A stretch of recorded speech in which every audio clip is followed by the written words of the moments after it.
성도 여러분 안녕하십니까? 예수님의 마지막 한 주 계속 살펴보고 있는데요. 다음 주 한 2번 정도에 의해서 이 시리즈 설교하는 것을 마무리를 하도록 하겠습니다. 오늘은 십자가로 가면 보이는 것들 네 번째, 이 작은 주제의 네 번째 마지막 시간으로 이 부분을 살펴보도록 하겠습니다. 복습을 한번 좀 해보면 좋겠습니다. 예수님이 지신 십자가로 가면 예수님이 하신 사역을 통해서 분명하게 보이는 것들 6가지를 했습니다. 기억하십니까? 뭐가 보인다고요? 십자가로 가면 용서가 보입니다. 그래서 특별히 여러분들, 우리 스스로가 용서할 수 있는 힘은 없습니다. 사람에 대하여 분노와 서운함과 답답함이 생길 때마다 예수님이 어떻게 나를 용서하셨고 사람들을 용서하셨는지를 우리는 자꾸 바라보아야 됩니다. 또 십자가로 가면 뭐가 보인다고요? 구원이 보입니다. 한편 강도가 구원받을 전혀 행동이나 삶을 살지 못했지만 예수님이 누구신지를 알고 그 예수님을 향하여 믿음을 고백했을 때 2가지 구원이 이르러 옵니다. 하나는 내적인 평안, 그게 현세적 구원이고요. 하나님의 나라가 이루어질 때 낙원에서 만날 것, 내세적 구원에 대한 2가지가 이루어지죠. 그래서 구원의 확신이 사라지려고 할 때마다 우리는 십자가로 가야 됩니다. 세 번째가 가족에 대한 책임감이 보여진다라고 했습니다. 마리아를 부탁하시는 예수님의 모습을 통해서.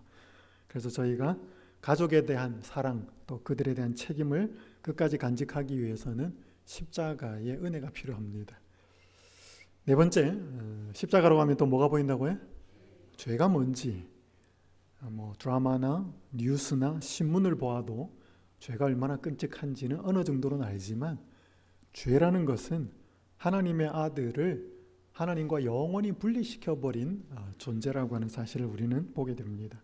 그래서 우리는 반드시 십자가로 가야만 죄가 무엇인지를 알고 회개를 할 수 있게 됩니다. 5번째는 목마름이 보인다 그랬습니다. 특별히 이 목마름은 단순한 목마름이 아니라 영혼에 대한 목마름이었습니다. 6번째는 십자가로 가면 사명이 보인다 그랬습니다. 예수님이 다 이루었다. 온 우주와 영원을 염두에 둔 그분의 사역이 이루어졌기 때문에 십자가로 가면 사명이 보입니다. 오늘 마지막으로 한 가지 좀 살펴보고자 하는 것은 믿음입니다. 십자가로 가면 뭐가 보인다고요? 믿음이 보입니다. 성경을 보기 전에 잠깐 하나를 좀 보겠습니다. 몇 년 전에 한국의 한 가습기 광고가 이랬습니다. 눈에 보여야 진짜 가습이라고 생각하세요 하면서 가습기를 선전을 했습니다. 여러분, 보통 가습기는 이렇게 분무가 되는 게 물 입자입니다. 물 입자를 잘게 쪼개어서 뿜어내는 거지, 그게 무슨 김이나 이런 게 아니잖아요, 그죠? 그래서 손대어 보면 찹니다. 물 온도하고 똑같은. 그런데 이 분무되는 물 입자가 클수록 물이 많이 분사가 되기 때문에 주변이 눅눅해지거나 습도 조절이 잘못되면 세균이 번식할 가능성이 있기 때문에 요즘 나오는 가습기는 물을 초미세 입자로 분해를 시킵니다. 그래서 가습기를 틀어놓아도 눈에 잘 안 보인다 그래요. 그래서 눈에 보여야 진짜 가습이라고 생각하세요 라고 하면서 이 광고를 하면서 한국의 아주 유명한 가습기 회사가 자신들이 만든 가습기는 초미세 입자로 분사하는 정말 좋은 가습기다라고 하는 것을 설명한 광고입니다. 요즘 시대는 눈으로 봐야 더 확실히 이해합니다. 내가 좀 경험해야 더 신뢰할 수 있습니다. 그래서 눈으로 보지 못하고 경험으로 하지 못하면 약합니다. 보이지 않거나 경험하지 못하면 없다고 간주하거나 잘 믿지 못합니다. 누가복음 23장 46절은 성경에 이렇게 말씀합니다. 예수께서 큰 소리로 불러 이르시되 아버지, 내 영혼을 아버지 손에 부탁하나이다 하고 이 말씀을 하신 후 숨지시니라. 예수님이 십자가 위에서 6번째로 하신 말씀이 다 이루었다라고 하는 말씀이라고 지난주에 말씀을 드렸습니다. 그 말씀을 하시면서 곧바로 이어서 이 말씀, 7번째 말씀, 아버지여 내 영혼을 아버지 손에 부탁하나이다 하고 운명하셨습니다. 숨을 거두셨습니다. 예수님께서 공생에 십자가에 달려 돌아가시기 전에 마지막으로 하신 말씀이 이 말씀이었습니다. 아버지, 내 영혼을 아버지 손에 부탁합니다. 이 말씀은 말 그대로 자신의 온 존재를 하나님 아버지께 맡기는, 위탁하는 믿음의 말씀이셨습니다. 사람들은 예수님의 십자가를 생각하면 죄인을 위하여 그토록 모욕과 고통을 당하시는 하나님의 자비와 사랑이 무엇인지를 알 수 있다라고 말합니다. 맞습니다. 십자가로 가면 사랑이 뭔지를 압니다. 또 사람들은 십자가로 가야 죄가 무엇인지, 하나님이 죄를 심판하고 죄를 짊어지신 예수님을 정죄하고 예수님이 그 저주를 받아서 고통을 당하는 그 처절한 죄가 무엇인지를 보여주는 것이 십자가라고 하는 것을 우리가 조금은 이해하게 되었습니다. 맞습니다. 십자가로 가야만 죄가 무엇인지를 보게 됩니다. 그런데 사람들은 십자가에 달리신 예수님이 하나님 아버지를 향하여서 절대적인 믿음을 표현했다는 사실은 잘 모릅니다. 십자가로 가면 믿음이 무엇인지를 우리는 보게 됩니다. 왜 그런가 하면 여기 시대소망에 이런 말씀이 기록되어 있습니다. 이 무서운 시간 동안, 특별히 예수님이 십자가에 매어 달린 시간이 6시간이라고 말씀을 드렸습니다. 정오가 되었을 때 십자가 주변 그 갈바리가 깜깜해졌다 그랬습니다. 그래서 사람들의 눈에 보이는 육안으로는 흑암, 아주 암흑이 깜깜했지만 그 깜깜한 암흑 속에 누가 임재하셨다고요? 하나님 아버지가 임재하셨다라고 말씀을 드렸습니다. 이 무서운 시간 동안 그분은 이제까지 그분에게 주셨던 아버지의 간합하심의 증거에 의지하였다. 그분은 자기가 즐겨 순종하던 그분을 믿음으로 의지하셨다. 그분이 순종하는 마음으로 자기 자신을 하나님께 맡겼을 때 아버지의 은총을 잃어버렸다는 생각은 없어졌다. 다 같이 읽겠습니다. 시작. 믿음으로 그리스도께서는 승리자가 되셨다 그랬습니다. 제가 질문을 한번 드리셨죠. 예수님이 십자가에 달리셔서 모든 인류의 죄가 그분에게 짊어지어졌을 때 나의 하나님 어찌하여 나를 버리셨나이까? 그렇게 분리의 고통을 느끼신 예수님이 저 무덤 저편을 볼 수 있었다고요? 없었다고요? 없었습니다. 설명을 좀 더 드리죠. 여러분, 예수님이 이 땅에 오셨을 때는 100% 사람이셨고 100% 하나님이 함께 합쳐진 존재였습니다. 이걸 저희가 이해하기는 좀 어렵습니다. 100% 사람과 100% 신 하나님이 한 몸에 계셨습니다. 그래서 예수님은 이 땅에 계실 때 밥 먹고 피곤하시면 주무셨고 목이 마르면 물을 마시지 않으면 목이 마르는 갈증을 가지고 있는 이 모습은 저희 육신의 인간의 모습과 똑같았습니다. 그런데 예수님은 그 속에 하나님이 존재하고 계셨습니다. 그래서 그게 언뜻 드러나죠. 겟세마네에서, 그 다음에 변해산에 올라가셨을 때, 그 다음에 성전에 가서 예수님의 하나님의 성전이 장사하는 소굴이 되었을 때, 채찍을 드셨을 때 그분의 모습 속에서 언뜻 뭐가 드러나요? 하나님의 모습이 드러났습니다. 그 하나님이 계셨어요.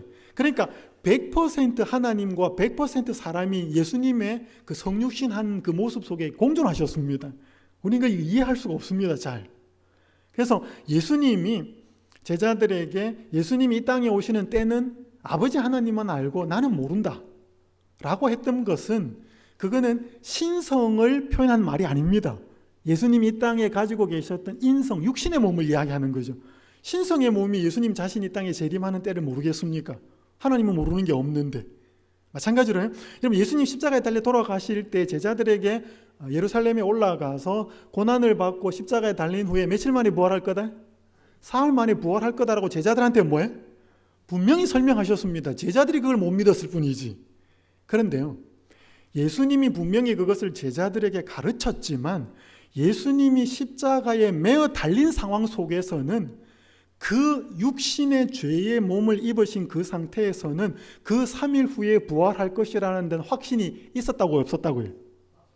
없었다는 것입니다. 신성은요? 그 당연히 알죠. 신성은 예수님이, 왜냐하면 신은 죽지 않으니까. 그럼 예수님이 십자가에 달려 돌아가신 것은 신이 아니고 뭐예요?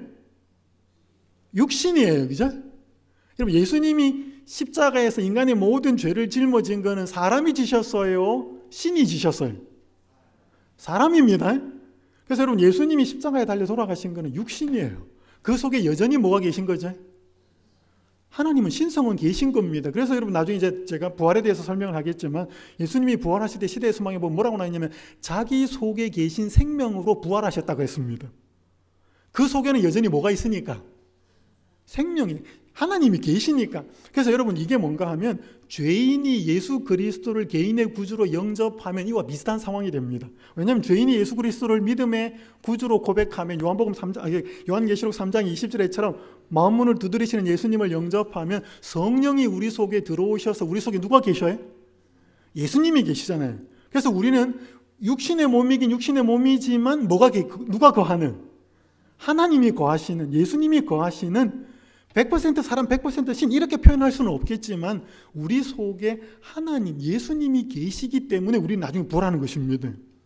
그렇기 때문에 예수님이 십자가를 지셨을 때는 전적으로 인간으로, 육신으로 죄의 모든 것을 짊어지신 한 인간으로서 하나님 앞에 서신 거예요. 그러니까 그 죄를 다 짊어졌을 때에는 영원한 분리를 느끼셨기 때문에 무덤 저편이 보이지 않고 자기는 하나님으로부터 뭐 받았다? 철저하게 버림받았다라고 하는 느낌이 예수님, 인간 육신을 짊어진 성육신 하신 예수님에게 마음속에 차지한 전부였습니다.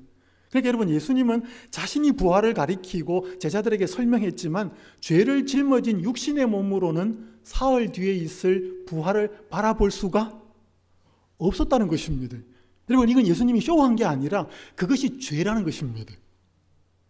그런데 예수님이 그 십자가 위에서 의지하셨던 단 하나가 뭐였는가 하면 하나님 아버지는 어떤 분이시대? 내가 이 땅에서 이렇게 살아갈 때 나와 대화하고 기도하고 전적으로 교제하셨던 그 성실하신, 그 신실하신 하나님은 나를 뭐하지 않는데? 버리지 않는데. 여러분, 그거를 뭐예요? 느낌으로, 눈으로 확인한 게 아니고 뭐예요? 믿음으로. 보였는데 안 보였는데? 안 보였는데. 느껴졌는데 안 느껴졌는데? 안 느껴졌는데. 이게 중요합니다. 그래서 여기 보면 그분이 순종하는 마음으로 자기 자신을 하나님께 맡겼을 때, 느껴지지 않고 보여지지 않을 때, 그때 아버지 하나님께 전적으로 자기 자신을 맡겼을 때 아버지의 은총을 잃어버렸다는 생각은 없어졌다. 즉 다른 말로 표현하면 뭐예요? 버림받았다는 생각은 없어졌다는 뜻입니다. 뭐로요? 느낌으로, 믿음으로. 그러면서 믿음으로 그리스도께서는 승리자가 되셨다 그랬습니다. 그래서 여러분, 믿음이 뭔가? 보이는 거는 굳이 믿지 않아도 괜찮아요. 왜? 사실이 확인이 되니까. 보여지지 않고 느껴지지 않는데 우리가 그 존재를 믿을 수 있을까? 여러분, 그게 믿음이에요. 여기 한 글을 좀 읽어드리겠습니다. 누가 쓴 글일까요? 내 미소는 무수한 고통을 숨기고 있는 위대한 광대와도 같다. 사람들은 나를 보며 믿음과 소망이 넘치고 사랑이 샘솟는 사람이라고 생각한다. 그러나 하나님과 친밀함을 유지하면서 그분의 뜻과 잘 소통하고 있다고 여긴다. 사람들이 진실을 알았으면 좋으련만 하나님께서 나를 원하시지 않는 것 같고 하나님이 진짜 하나님이신지 의심이 가고 하나님이 실존하시는 분인지 확신이 서지 않을 때가 있다. 누가 한 말 같아?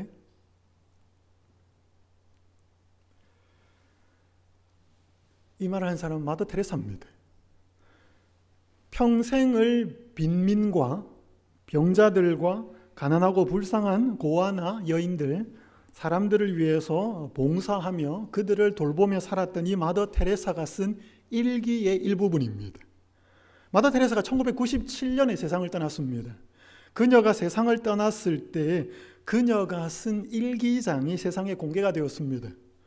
그래서 여러분이 좀 유명하신 분이시거든 일기 잘 쓰십시오. 그러니까 나중에 여러분이 돌아가시고 나면 여러분의 일기가 나머지 사람들한테 읽혀질지도 모릅니다.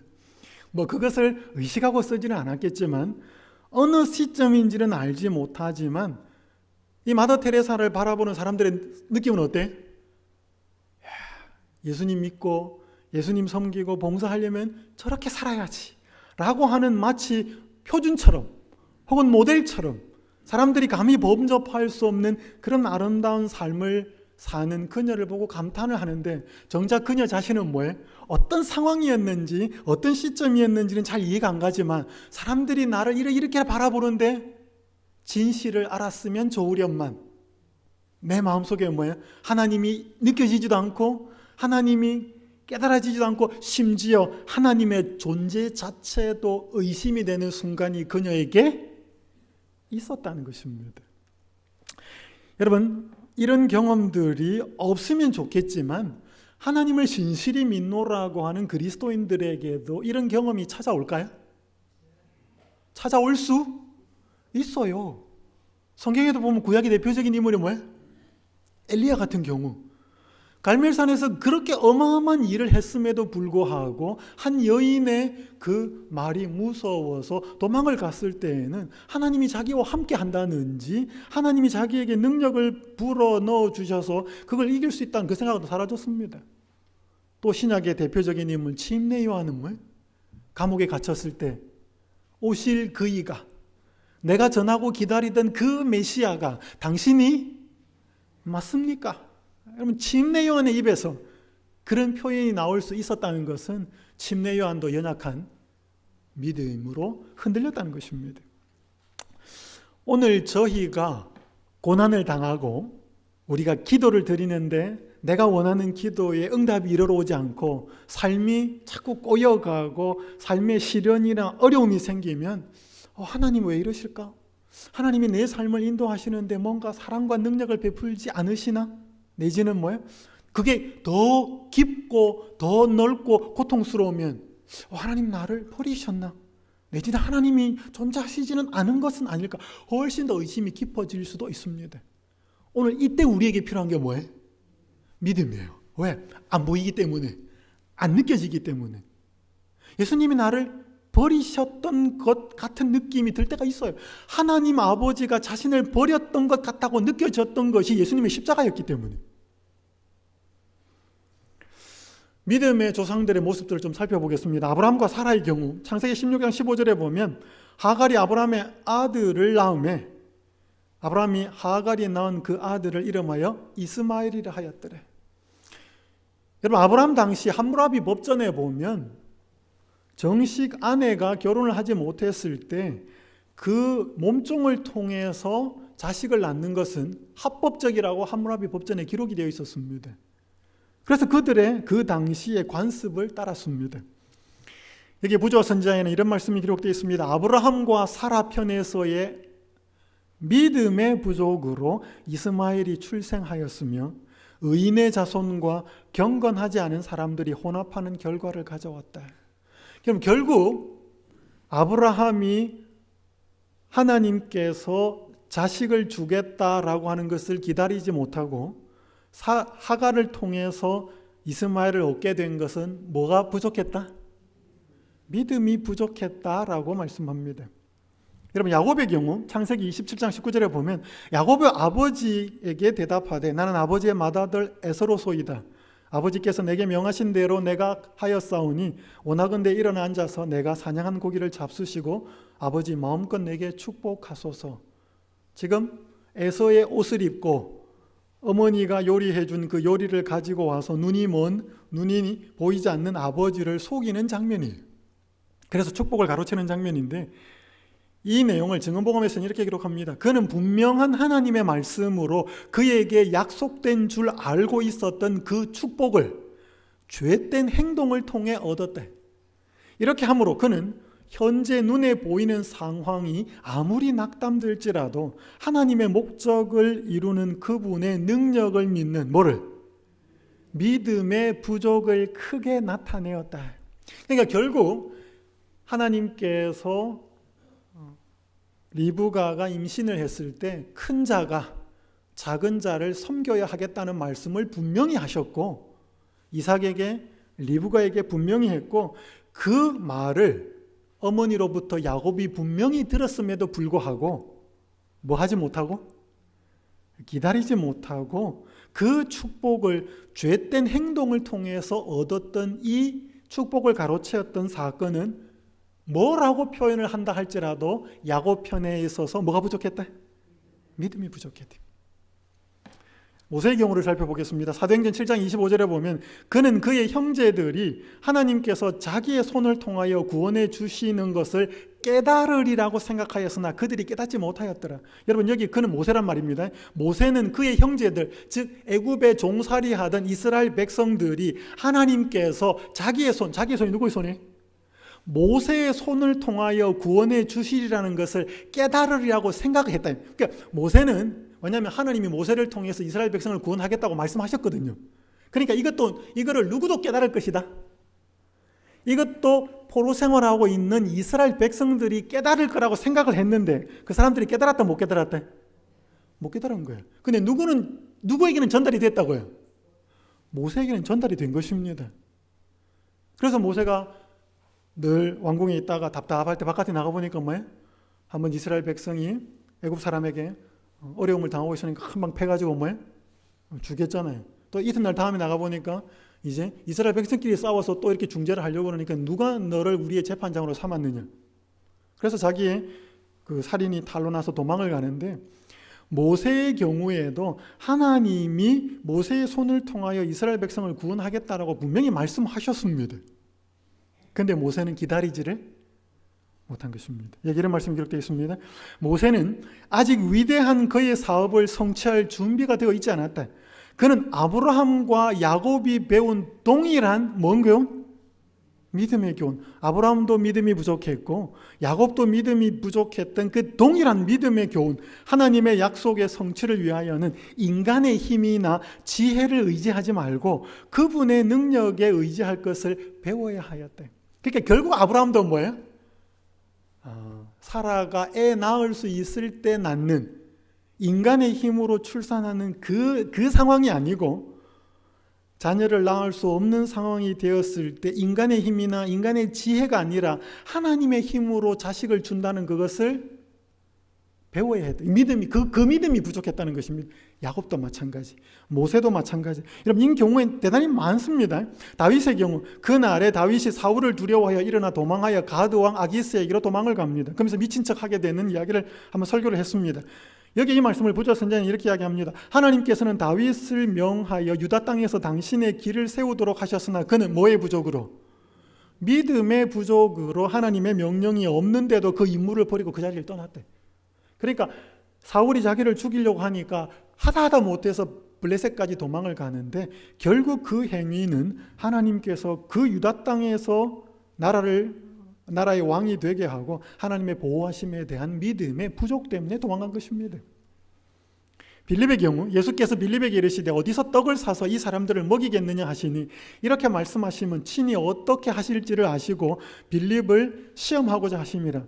빌립이 대답하되 각 사람으로 조금씩 받게 할지라도 200데나리온의 떡이 부족하리. 여러분 잘 아시는 5,000명을 먹이기 전에 빌립을 시험하신 내용입니다. 여기 이렇게 기록합니다. 시대의 소망이 하늘에서 들리던 음성이 그리스도를 하나님의 아들로 선포하였지만 빌립에게는 그리스도는 요셉의 아들 나사렛 예수였대. 5,000명을 먹이시던 때에 빌립의 뭐가? 믿음의 부족이 다시 나타났다. 그럼 여러분 여기 보겠습니다. 함께 좀 읽겠습니다. 여기 보죠. 시작. 하나님의 자녀들 편에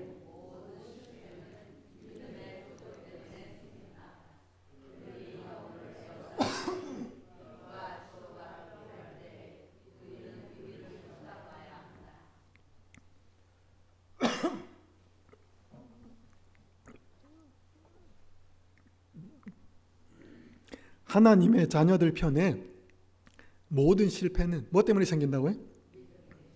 믿음의 부족 때문에 생긴다.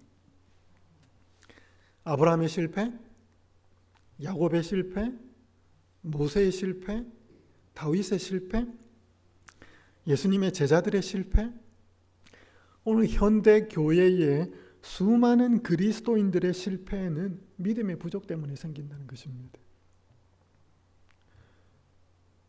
사람들이 하나님이 늘 존재해 나타나시고 기도할 때마다 응답이 되고 어려움이 척척 해결될 것 같으면 믿음이 부족해지지 않아요. 그런데 하나님이 보이지 않고 하나님이 느껴지지 않고 내 삶에 원하는 대로 이루어지지 않을 때, 낙심될 때, 그 상황에서도 하나님이 나를 최선의 길로 인도하고 계시다는 확신과 믿음이 만약에 든다면 사람은 분노하거나 죄를 짓거나 흥분하여서 믿음의 부족의 편을 선택하지는 않을 것입니다.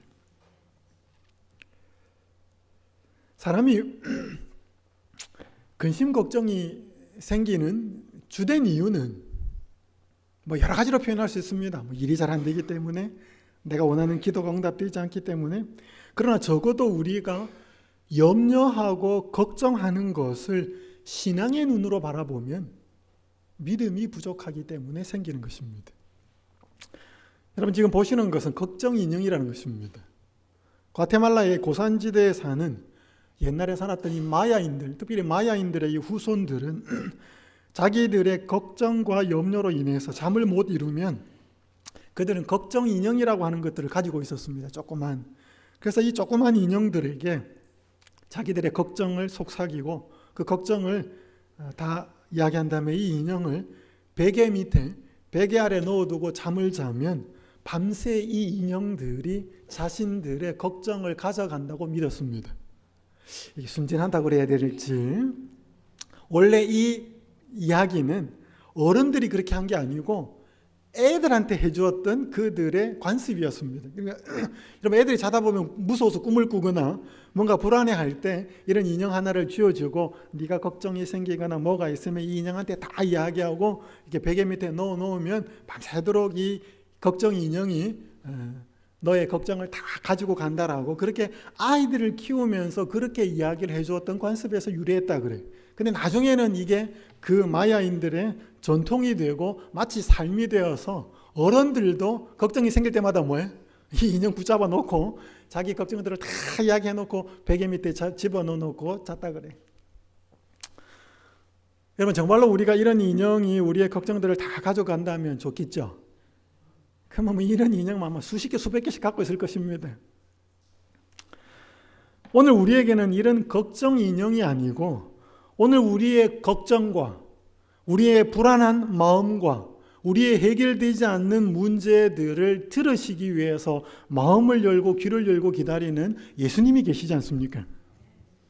우리는 어려움이 생기고 걱정이 생길 때 그분에게 털어놓고 이야기해야 된다라고는 생각보다는 우선 눈에 보이는 전화기 붙들고 친구를 붙잡을지 아니면 누구 배우자에게 전화를 할지 마음을 터놓을 수 있는 사람들에게 먼저 연락하는 경우가 많다는 것입니다.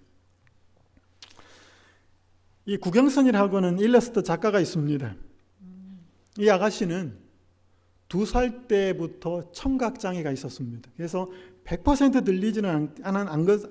들리지 않는 것은 아니었지만 거의 들리지 않는, 그래서 좀 힘들게 삶을 산 아가씨였는데 인생을 살다가 보니 눈에 문제가 생기기 시작했습니다. 그래서 망막 색소 변성증, 이게 이름도 희귀한 병인데 대단히 아주 소수의 사람이 걸리는 이 병에 걸리는데, 이 망막 색소 변성증에 의해서 시야를 점점 이렇게 좁게 만드는 것입니다. 전체 다 보이다가 이렇게 점점 줄어들면서 나중에는 완전히 실명하게 되는. 그래서 이 아가씨는 청각장애와 시각장애를 동시에 가지고 있는 사람입니다. 그런데 그녀가 일러스트 작가예요. 만화를 그리는 작가인데 아주 희미하게 보이고 희미하게 들리는 가운데 만화를 그립니다. 그녀가 자신에게 찾아온 청각장애와 이 시각장애 가운데에서 너무나 힘들고 고통스러웠습니다. 그런 가운데 이제 교회를 나가게 되고 하나님을 찾게 됩니다. 그래서 하나님께 예배를 드리고 청년들의 모임에 가서 찬양을 하는데 이럴 교회 같은 경우는 찬양할 때 너무나 뜨겁게 하지 않습니까? 그 찬양을 하는 사람들의 모습이 너무 밝고 너무 행복해 보이는데 자기는 어둡고 답답하고 입으로는 찬양이 되지 않아서 너무나 우울한 가운데에서 어두웠습니다.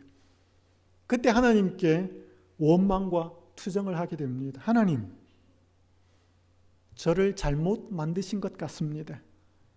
저를 잘못 태어나게 하신 것 같습니다. 저는 왜 이런 상태로 존재해야 합니까? 그렇게 남들은 기쁘게 하나님을 향하여 찬양을 드릴 때 그녀는 하나님을 향하여 원망과 불평과 투정을 하게 됩니다. 그때 갑자기 그녀의 귀가 아닌 마음으로 한 속삭임이 들렸다라고 고백을 했습니다. 그것은 이 말이었습니다. 너의 고통과 슬픔을 내가 다 안다. 너의 고통과 슬픔을 내가 다 안다. 너는 나의 아름다운 작품이다. 내가 너를 잘못 만든 것이 아니라 너의 모습 이대로는 나의 작품이다. 그 사실이 마음으로 들립니다. 그러면서 이 여인의 삶이, 아가씨의 삶이 완전히 바뀝니다. 그래서 일러스트 작가가 더 이제 활발하게 아이들을 뒤에서 하는데, 여러분이 지금 휴대폰의 이 카카오톡에서 인기 있는 벤이라고 하는 토끼 그림이 이 아가씨가 그린 그 그림이에요. 그녀가 청각장애 혹은 시각장애의 상황 속에서도 그녀의 마음이 불평이나 고통으로 가지 아니하고 그녀의 마음이 다시 한 번 더 살아갈 수 있도록 힘을 얻은 것은 오늘 나이가 살아가는 이 어려움과 시련이 하나님께서 무관하게 생각하지 아니하고 나의 고통과 슬픔을 다 안다라고 하는 이런 내 상황이 저주나 잘못된 상황이 아니라 하나님께서 다 알고 계시고 친히 개입하고 있는 상황이라는 사실에 대한 믿음과 깨달음이 왔기 때문에 그녀의 삶은 우울하거나 절망 가운데 빠지지 않게 됩니다. 여러분, 오늘 우리가 예수님의 십자가로 가만히 다가가면 예수님이 하나님 아버지를 향하여서 어떤 믿음을 가지고 살았는지를 우리는 분명히 보게 됩니다. 오늘 우리가 원하는 대로 기도도 안 되고 내 삶이 원하는 방향으로 꼴지워지지 않을 때 우리는 어떻게 해야 될까요? 오늘 우리가 어떤 믿음을 가져야 되는지 조금만 더 살펴보고 마무리를 하도록 하겠습니다. 여기 시대소망 이런 글이 있습니다. 제가 참 좋아하는 글인데요. 함께 한번 읽어보겠습니다. 하나님께서는 시작.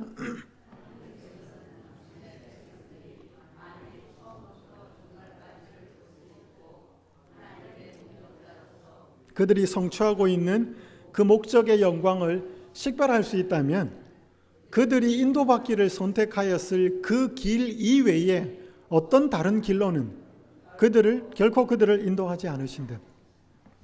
여러분, 만약에 우리가 하나님께서는 당신의 백성들이 만일 처음부터 종말까지를 볼 수 있고, 그러니까 우리가 처음부터 끝까지를 다 볼 수 있으면, 여러분 앞에 인생 길이 많잖아요. A, B, C, D, E 길이 많은데 우리가 처음부터 끝까지를 다 볼 수 있고 저게 우리 인생의 끝이다 그러면, 오늘 우리가 가는 길이 다 보인다 그러면, 여러분 우리가 하나님께 하나님 나는 저 길로 인도해 주세요라고 하는 그 길이 있을까요? 다 보이니까 앞에. 우리가 처음부터 종말까지를 다 볼 수 있으면 우리가 가고 싶은 길, 가기를 원하는 길 분명히 있을 거예요. 지금 우리가 안 보이니까 못하지. 그러면 하나님 저 길로 인도해 주십시오라고 분명히 그렇게 기도할 텐데, 하나님께 요구할 텐데, 여기 보니까 하나님께서는 뭐예요? 그들이 인도받기를 선택하였을 그 길 이외에 어떤 다른 길로는 결코 그들을 인도하지 않으신대. 그러니까 우리가 지금 못 봐서 그렇지, 우리가 처음부터 끝까지를 다 볼 수 있으면 하나님 나 저 길로 인도해 주세요라고 하는 그 길로만 우리를 뭐 하고 계신다? 인도하고 계신다는 것입니다. 아멘. 이거 우리가 못 보니까, 만약에 한번 보십시오. 우리는 지금 딱 벽이 가려져 있습니다. 이 뒤는 못 봐요. 근데 이 앞에 보이는 길로만 볼 때는 어떤 길이 좋고 어떤 길이 험하고 안 좋은 길 보이잖아요. 근데 그래서 우리가 만약에 A, B, C, D, E, F 5가지 길이 있는데 C라는 길이 너무 험난하고 A라는 길이 제일 평탄해요. 그럼 하나님께 우리 뭐라고 기도하겠어요? 하나님 A라는 길로 저를 인도해 주세요. 우리 인생, 제 가족을. 근데 그 뒷부분에 가려워진 그 벽이 걷어져서 그 A라는 길로 가서 벽 뒤부터는 A라는 길이 너무 힘들어요. 근데 C라는 길은 처음까지는 힘든데 그 벽을 딱 넘었으면 너무 꽃밭이야. 그럼 우리가 그 길을 다 볼 수 있다면 A로 인도해 달라고 그러겠어요? C로 인도해 달라고 그러겠어요? 우리는 당연히 C죠. 근데 가리워져 있기 때문에 우리는 뭐라고 인도해 달라고? A로 인도해 달라고 기도하는 거죠. 근데 우리가 처음부터 끝까지를 다 볼 수 있으면 우리가 인도함 받기를 원하는 그 길로만 하나님께서 우리를 인도하고 계신다는 사실을 알 것이다 이 말입니다. 그러니까요, 오늘 우리가 하나님께 기도하든 안 하든 하나님은 우리를 가장 선하고 가장 좋은 길로만 인도하십니다. 그런데요, 기도하는 사람은 그것을 믿음으로 더 보게 되고 그 힘든 길을 가면서도 하나님과 동행하는 거죠. 이 힘든 길이 지금은 내가 이해할 수는 없지만 가장 좋은 길이다. 가장 아름다운 길이고 내 인생에 가장 축복된 길이라는 것을 아는 거죠. 근데 이걸 기도하지 않는 사람은 그 길이 가장 좋은 길임에도 불구하고 뭐예요? 원망하면서 가는 것입니다. 왜 하나님 나를 이런 길로 인도하나? 여러분, 오늘 우리가 하나님에 대하여 알면 알수록 그러한 확신 가운데 하나님을 따라갈 수 있습니다. 여러분, 그게 믿음이에요. 미국에 프랭크 슬레작이라고 하는 과학 교사가 있었습니다. 여기 워싱턴 메릴랜드 이쪽에 관련된 살았던 분이라고 해요. 어릴 적에 그의 꿈은 우주 비행사가 되는 것이었다 그랬습니다. 그런데 작은 탄광촌에 살면서 그의 꿈은 시들해졌습니다. 결국 교사가 되었습니다. 과학 교사가 되었는데 여전히 그 우주에 대한 관심은 사라지지 않았는데 1985년에 레이건 대통령이 새로 개발되는 우주선에는 일반인 한 명을 승선을 시켜달라고 요구를 했습니다. 그래서 특별히 교사를 태워가서 우주에서 원격으로 수업을 하는 장면을 전 중계를 하기를 원했습니다. 그래서 미국 전역에 있는 교사들에게 광고를 했습니다. 그래서 1만 1,000명이 넘는 교사들이 우주선에 우주인이 되기 위해서 지원을 했습니다. 그래서 아주 엄격하게 100명의 인원을 추렸습니다. 여기에 프랭크 슬레작이 포함이 됩니다. 그래서 어릴 때 해보지 못했던, 가졌던 그 우주 비행사, 우주인이 되는 꿈을 꾸면서 그 모든 힘든 훈련에 대단히 적극적으로 열심히 참여를 합니다.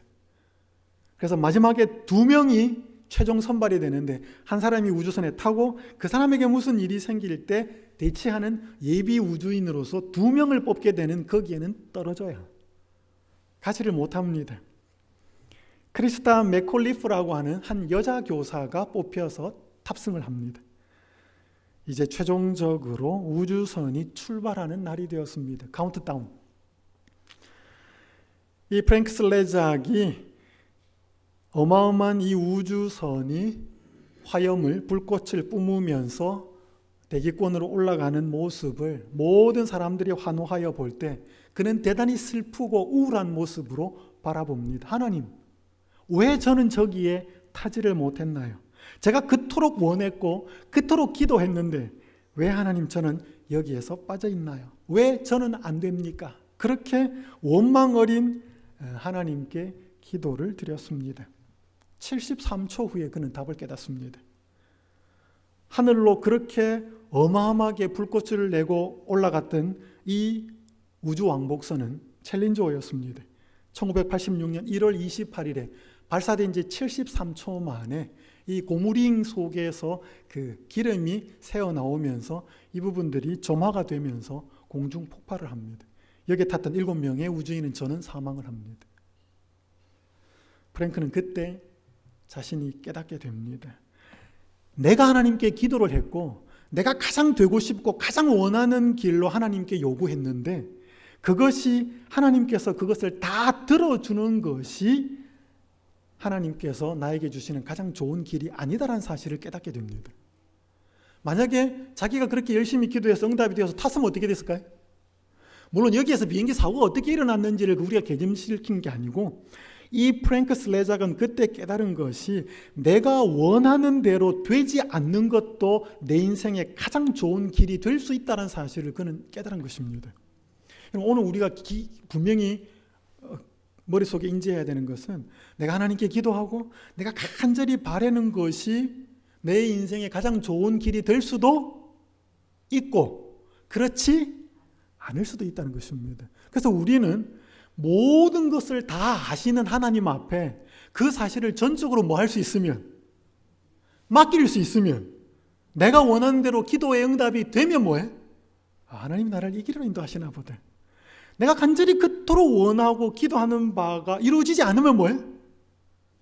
이건 하나님이 원하시지 않으시고 내 인생의 최고의 최선의 길은 아닌가 보다. 이래도 만족하고 저래도 만족하여서 마음속의 평안은 깨어지지 않을 수 있다는 것입니다. 여러분, 이게 바로 우리가 믿음을 예수님 안에서 올바로 가져야 되는 이유라는 것입니다. 근데 우리는 대부분 신앙생활 하면서 뭐예요?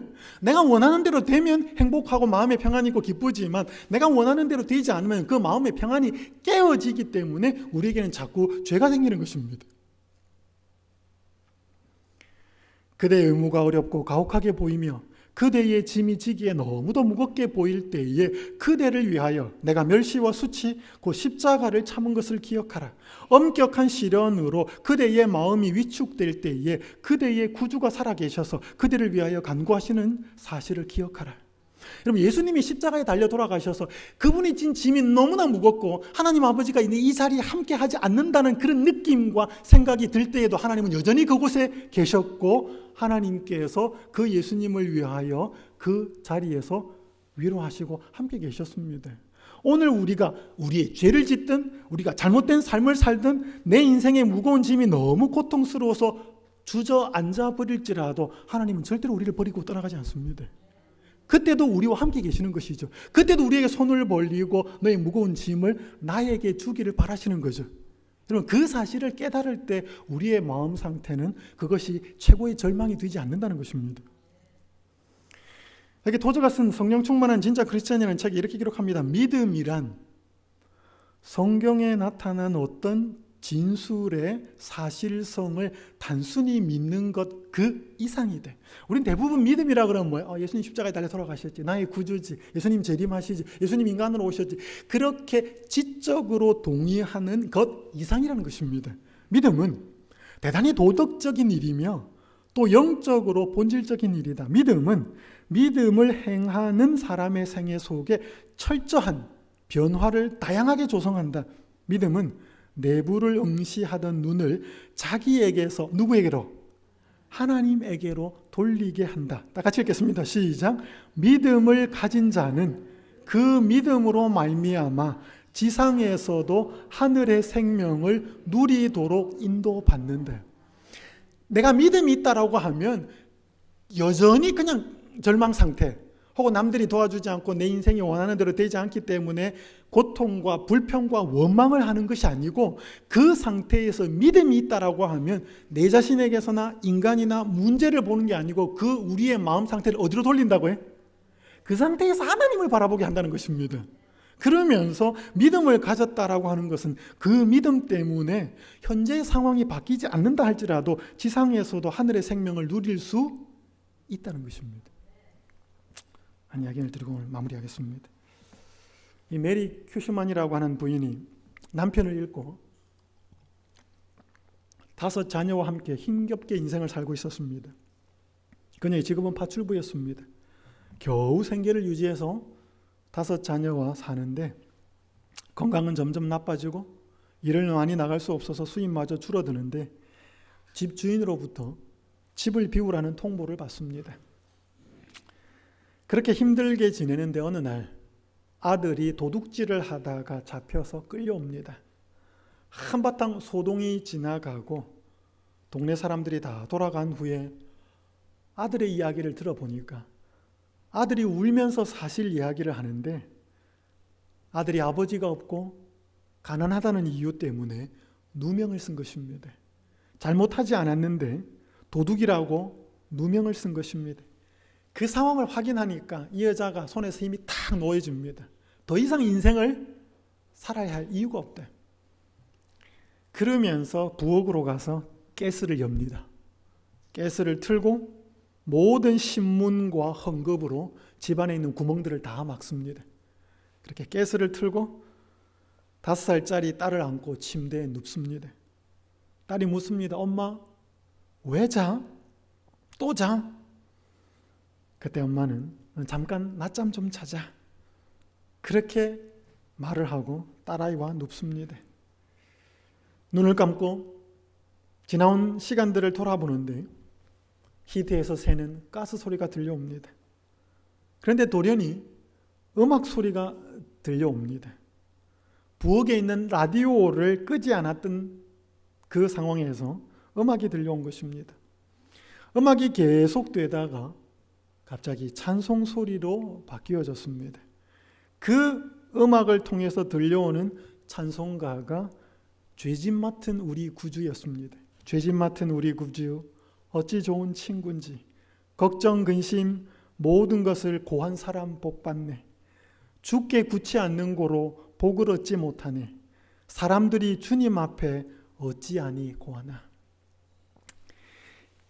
누워서 이제는 인생을 마감하려고 누워서 가스를 틀어놓고 잠을 청하는데 부엌에서 들려오는 음악 소리에 찬미가 소리, 찬송가 소리가 들려오는 이 가사가 그녀의 가슴을 때립니다. 자기가 너무 인생의 진 짐이 무겁고 큰데 이걸 어떻게 해야 될지를 몰라서 마지막 최후의 삶을 선택하는데 깨달음이 하나가 오게 됩니다. 이 무거운 짐을, 걱정, 근심 모든 것을 예수님 앞에는 고하지 않았다는 생각이 들었습니다. 사람 앞에 도와달라고 사람한테 어떻게 했으면 좋겠는지 해결책을 구했지만 예수님 앞에 고하지 않았다는 생각이 불현듯 들어옵니다. 그러면서 일어나서 가스를 잠그고 문을 열어서 환기를 시키고 그녀는 무릎을 꿇습니다. 하나님, 제가 인생에 진 이 무거운 짐 다른 사람에게 이야기해도 해결할 수가 없고 그러나 제 마음속에 든 이 인생살이의 짐을 예수님 앞에 고해본 적은 없었네요 하면서 그녀는 하루 종일 온종일을 울면서 하나님 앞에 자기가 지고 있는 모든 인생의 짐들을 털어놓고 간구합니다. 그때 그녀의 마음속에 말할 수 없는 평안이 밀려옵니다. 그러면서 자기 자신에게 있는 축복, 자기 자신에게 있는 은혜들이 생각이 나고 귀엽고 건강한 5아이를 주신 것이 너무나 감사하다는 생각이 밀려옵니다. 그래서 하나님 앞에 다시는 그 감사하는 삶을 잊지 않겠노라고 약속하고 그녀는 그 이후에 그 약속을 지키면서 살게 됩니다.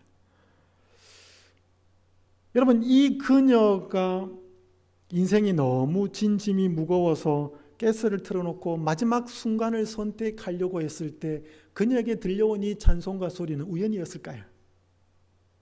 그녀의 마음을 아시고 그녀의 형편을 아시는 하나님께서 그러한 매체를 통해서 죄짐 맡은 우리 구주, 어찌 좋은 친구인지, 걱정 근심 모든 것을 고한 사람 복 받네 라고 하는 이 가사의 의미를 통해서 하나님 앞에, 예수님 앞에 고하지 않았던 그녀를 하나님 앞으로 나오게 한 것이지요. 여러분, 오늘 우리가 문제가 없을 수는 없지만 그 문제를 인간적인 방법으로 해결하기 위해 우리가 노력하고 애를 써다가 정작 그 우리의 문제를 하나님 아버지의 손에 다 맡기고 산 것은 언제였는지를 한번 돌아볼 필요가 있습니다. 우리가 믿는다고 말을 하는데 여전히 문제는 내가 지고 있지 않은지를. 그래서 오늘 우리는 예수님이 십자가에 돌아가시면서 마지막으로 운명하시면서 아버지, 내 영혼을 아버지 손에 부탁합니다라고 모든 것을 맡기셨던 것처럼 오늘 우리가 매 순간 살아가면서 그런 믿음의 자세와 그런 고백이 필요하다는 것입니다. 아버지, 오늘 제가 해야 될 이렇게 산더미처럼 많고 계획이 많은데 이 모든 것을 하나님 아버지의 손에 다 맡깁니다. 하나님, 저의 사랑하는 남편을 오늘 하나님 아버지의 손에 다 맡깁니다. 제 사랑하는 아내를 하나님 아버지의 손에 다 맡깁니다. 제 사랑하는 부모님, 연로하신 부모님의 건강과 그들의 삶을 하나님 아버지의 손에 다 맡깁니다. 제 사랑하는 자녀들을 하나님 아버지의 손에 다 맡깁니다.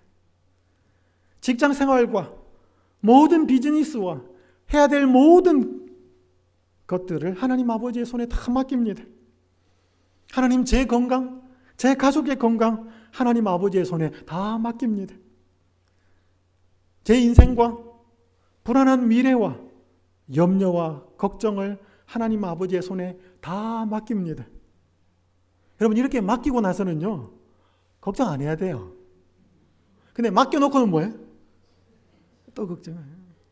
여러분, 진짜 맡겼으면 걱정 안 해야 됩니다. 왜? 내가 원하는 대로 되어가지 않을지라도 그 일에 하나님이 역사하시기 때문에.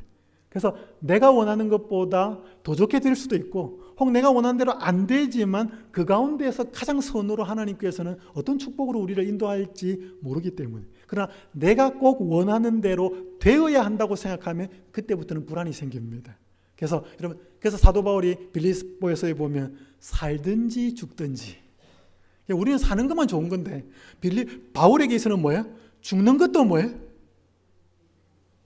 두렵지 않았습니다. 그냥 다 맡기는 거지. 다 맡기는 거지. 여러분, 십자가로 가면 보이는 것들이 많습니다. 십자가로 가면 용서가 보입니다. 십자가로 가면 구원이 보입니다. 십자가로 가면 가족에 대한 책임감이 보입니다. 십자가로 가면 죄의 흉악함이 보입니다. 십자가로 가면 영혼에 대한 목마름이 보입니다. 십자가로 가면 사명이 보입니다. 십자가로 가면 믿음이 보입니다.